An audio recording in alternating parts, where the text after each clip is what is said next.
couple of significant updates to share with you today. First of all, in your meeting packet is updated draft. So all the red text in the draft are changes. So these are pretty minor changes, just text changes. What I've been trying to do is go through and wherever a word is referenced that's defined or not defined, at least make that clear. There were a lot of, if you remember the documents that we got from the consultant team, it was a much bigger document. I don't know how many pages this was, but then it cut down to what we've got. Actually, a different version of what we've got now, but it was cut down significantly. So that left a lot of dead ends in references. So they referred to some section that is no longer exist, or part 4 of something that is no longer a thing. So that was my primary goal here with this, was to at least address some of those things and make all the references internal to itself, that it all works. So made some progress on that. Our director, Mark, went through the document in detail and made a lot of suggestions, and so we made some of those changes as well. Probably bigger picture, we did talk internally today with the township manager and some of other department, township officials about the best way to address this with the township board, and settled on the second meeting in March that I and whoever else, we can strategize about the best way to do this, but we'll bring it to the township board, probably under discussion, share with the board the initiative to date, and kind of an overall not so much the details of the ordinance, so not the provisions themselves, maybe building height and that kind of thing, but the overall regulatory scheme, in the sense that the board really, and the planning commission, established this vision for this area that manifests in the code, but that the process is significantly different from kind of how we've always done business, where you see a development project, then it gets vetted by everyone. Really, in this case, and I think what I would emphasize is that the decision is made up front on the vision, and the approvals are kind of, you could call it a pre-approval, is made at that time by our planning commission and the township board. Then when someone submits a project that meets that vision, the path is much smoother from their end, compared to right now having to go through public hearings, both the planning commission and the board. At that point, they would just apply for site plan review. So it's a departure from traditional zoning the way the township has always seen it, but I think there's definitely a case to be made that this is, not just locally, but nationally, this is a possibly better approach. And so really what we want to do is introduce that concept to the board. I think a lot of them already are familiar with form-based code, but now that it's actually kind of here and we're talking about it, get some feedback, because I think at least what I'm hearing from the planning commission and what I have shared with some colleagues is that we really need to be kind of all on the same page in the process with this for it to work. And I'm sure the planning commission doesn't want to spend the next 6 meetings on the code if it's a dead end at the board. So looking at the second meeting in February, that's February 18, to present this to them, have some discussion, and then hopefully double down on the efforts with the ordinance. So not to say that the work on the ordinance is going to stop. The primary item, so you've seen the changes that I've made, and I'm certainly open to questions on that. The things that that still need to be added, I just haven't had the time to add in to really sit down and focus on it, is the knee wall provision, the eliminating the special use permit for the drive-through and for the 25,000 square feet. There were a lot of tweaks to the narrative that planning commissioners wanted to see.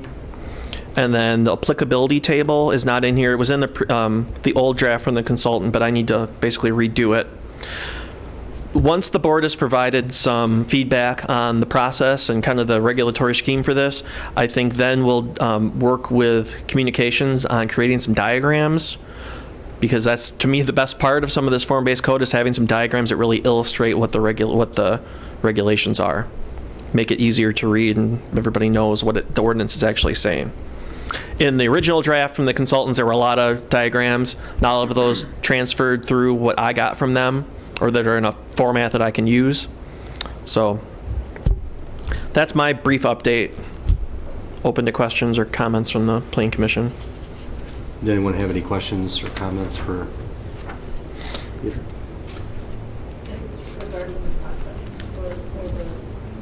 The process or anything in the draft document? I just had a few like editorial things. Okay. Tweaking. Commissioner Cordell. Purpose and intent, about halfway through, there's a sentence, the FBC provides flexibility. I just think for development through parking, etc. Under awning, should I just keep going? Yeah. Oh, I'm sorry. It's, well, I was going off of the paper one. It's the first page.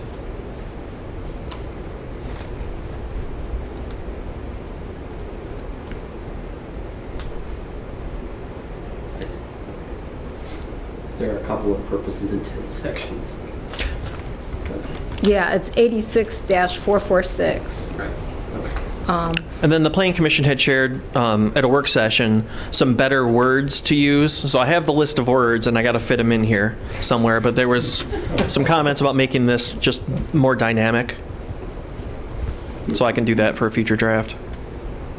Under awning, which is a little further down, this sounds so nitpicky. I apologize, but talking about the awning, let's see, oh, that is a really long sentence. A cantilever, projected or suspended cover, etc. Then it says often adjustable, placed over the sidewalk, windows or doors to provide protection from sun. Precipitation, I mean, basically I'm just saying you could have rain and snow.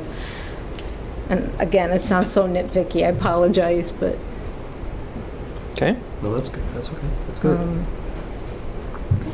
The elements. Pardon? Use the elements. I thought of that, yeah. And the other thing that I looked at was the definition of shared parking, which that's under definitions. Page 3. Yes. May just want to listen to it first, see if it conveys the meaning. Shared parking allows adjacent property owners to share their parking lots and reduce the number of parking spaces that each would provide on their own individual properties. If adjacent land uses have different peak hours of parking demand, then they can share some of the same parking.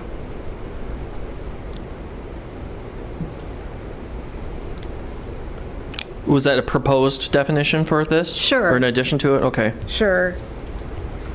And is that would seem to be a very plausible definition for shared parking. What's in there now, it almost makes it seem like it's public parking. Is that the intent of that definition? No. Okay. Yeah, then I agree that with Commissioner Cordell's modification. Is everyone else comfortable with that change?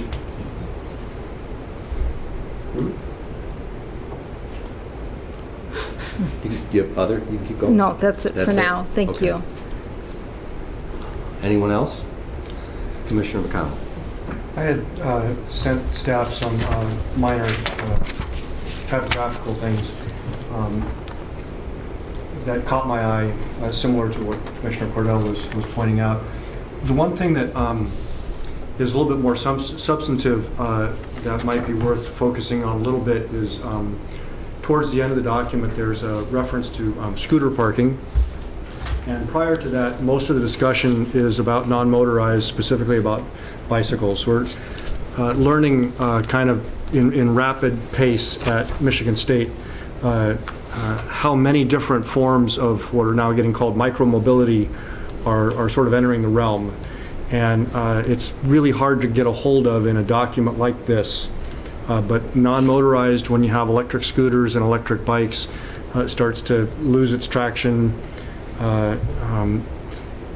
I haven't seen so many electric scooters in the township, but when the weather warms up, they'll be all over the region.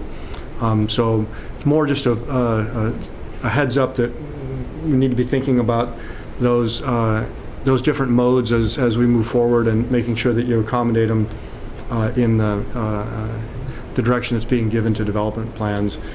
Micromobility is gaining some traction as a term of art.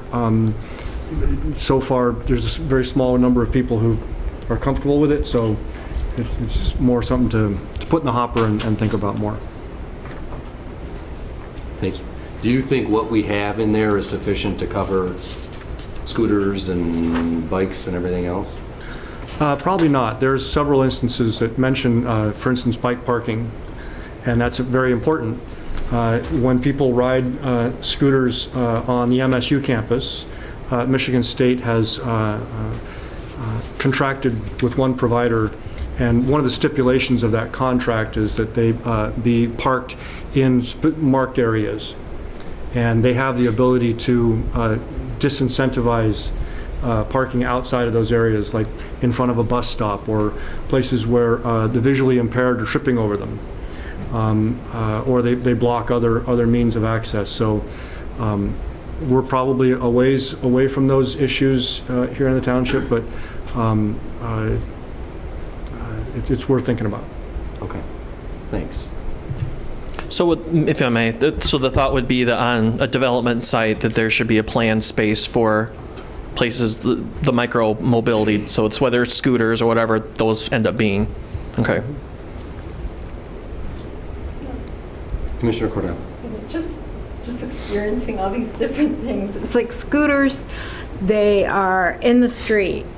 I'm seeing other things, I'm not exactly sure what I would refer to it. Sometimes it's just like a kid who throws their bike down on the sidewalk because they've rented it. I mean, you know, these are rights of way. It's like, how do we, I'm not sure that it's our place, but what is the proper right of way for these different things? Because some of them, like scooters, yeah, it makes sense that they're in the street. These other things I'm seeing on sidewalks, like along Hagedorn, for instance, I don't know, it's just something to think about. But Maybe, you know, we should have or make mention of designated areas, as Peter suggested, on a site plan for those types of rental scooters or bicycles or what have you, specific places. It sounds like that's what the university is doing to address it. Commissioner Zais. Actually, that's the type of thing that should be addressed in our ordinances beyond this. Yeah.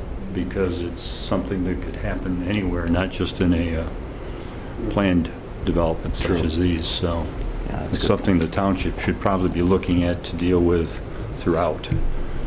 And it should be mentioned in here, there should be some sort of control, restrictions, whatever, but it's not just in this particular ordinance. Yeah, I agree, and that would probably not be under the zoning ordinance, that would be under the police power provisions. Anybody else? Commissioner Hendrickson. So, question on the process here.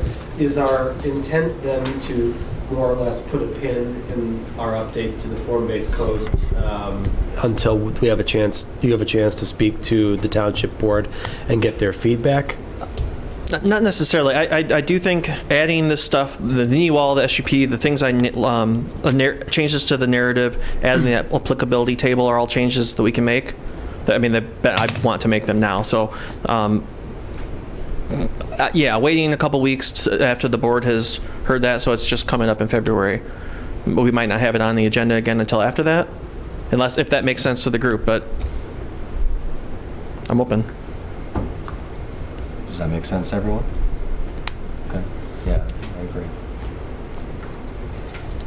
Any other comments or questions for Peter? Okay, well, we'll proceed as you suggested, and thanks for all your hard work on this. We appreciate it.